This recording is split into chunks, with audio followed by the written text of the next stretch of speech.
Deontay Wilder had a phenomenal run.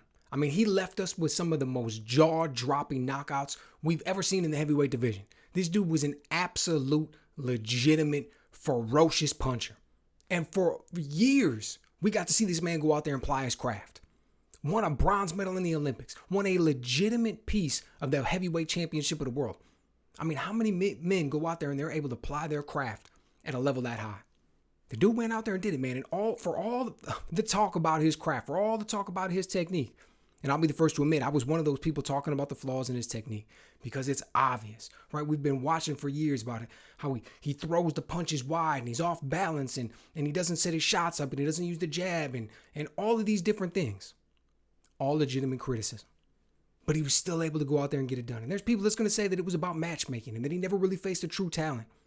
But we saw those knockouts, man. We saw him just blow out Bermane Stiverne. We saw him Dominic Breazeale and Robert Helenius, and we saw him go out there and drop Tyson Fury in every single time they fought. And we saw he gave him all he could handle in the first fight. And we saw what he did to Luis Ortiz. And man, the dude went out there and did it, man. The dude went out there and he did it. Now, if you're wondering why I'm talking about it this way, it's because after this fight with Zhang, man, the dude, he needs to hang it up. It needs to be over with. It needs to be done. Okay? He's not going to go out there and beat anybody at the top of their game. He's not going to go out there and compete with the best in the world. And think at one point we were talking about him like he was. At one point we were talking about Deontay Wilder as though he could be the best in the world, right? We weren't sure. We wanted him to go out there and fight Anthony Joshua, right? That was the big fight that we all wanted to see. And then all of a sudden Tyson Fury comes back, gets this fight with Deontay Wilder, sets off a whole different chain of events. But at this point, right now, as we sit here today, you think about all the punishment he took in those 3 fights with Tyson Fury. You think about his age, and now you think about what we've seen from him these last 2 fights. You think about what we saw from him against Joseph Parker, which was the clear sign of an aging fighter. The first thing that you see is a guy who can't pull the trigger anymore, and that's what we're getting from Deontay Wilder. I mean, he's out there. He's got the power. Dude's going to have that power until he's probably 60 years old. But he's out there, he's got the power, he just doesn't look the same. He can't pull the trigger. He sees the opportunities and he's just not doing it. Man, he's just not getting it done. Then he goes out there against Zhang and it's the exact same thing. You know, in the build up to this fight, everybody was talking what we need to see is we need to see you let your hands go. We need to see the Bronze Bomber. We need to see that man come back with the aggression and the fire. The man who believed in himself and had the confidence and threw with everything. Because he just knew all I need to do is land this one punch. All I need to do is get this one punch off and everything else goes away. I can lose for 11 rounds. Remember when he said it in the build up to the fight, the first fight with Tyson Fury, he said, you got to be perfect for 12 rounds. I only got to be perfect for 1 second.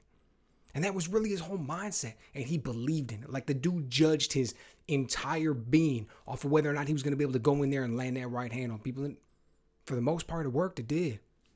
But now he goes out there and he can't pull the trigger. Now he goes out there and he's not throwing the same. Now he goes out there.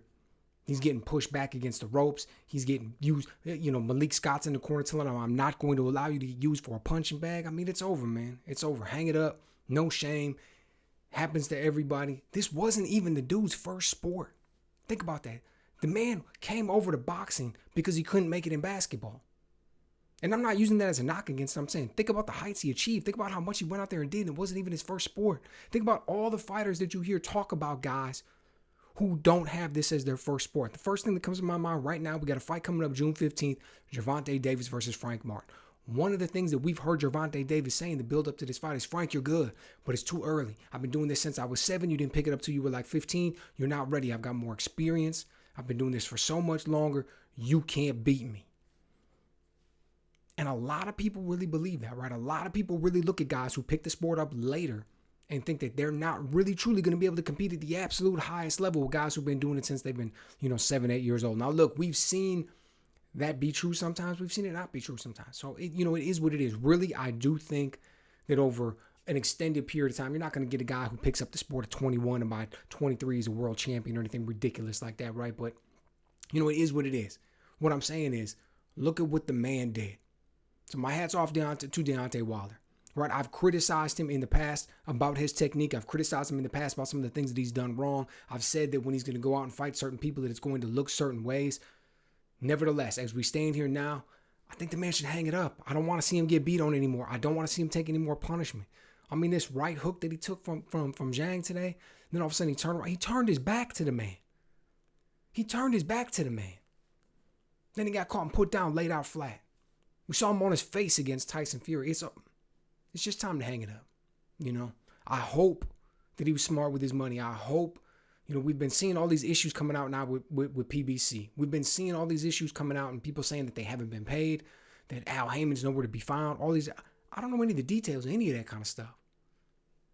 Not privy to it. Nobody came over and called me and told me exactly what was going on. But here's what I hope. I hope that Deontay Wilder, the man who stepped in the ring, the man who did all the training, the man who took all that punishment, and all, I hope that man got paid. And I hope that when he got paid, he was smart with his money.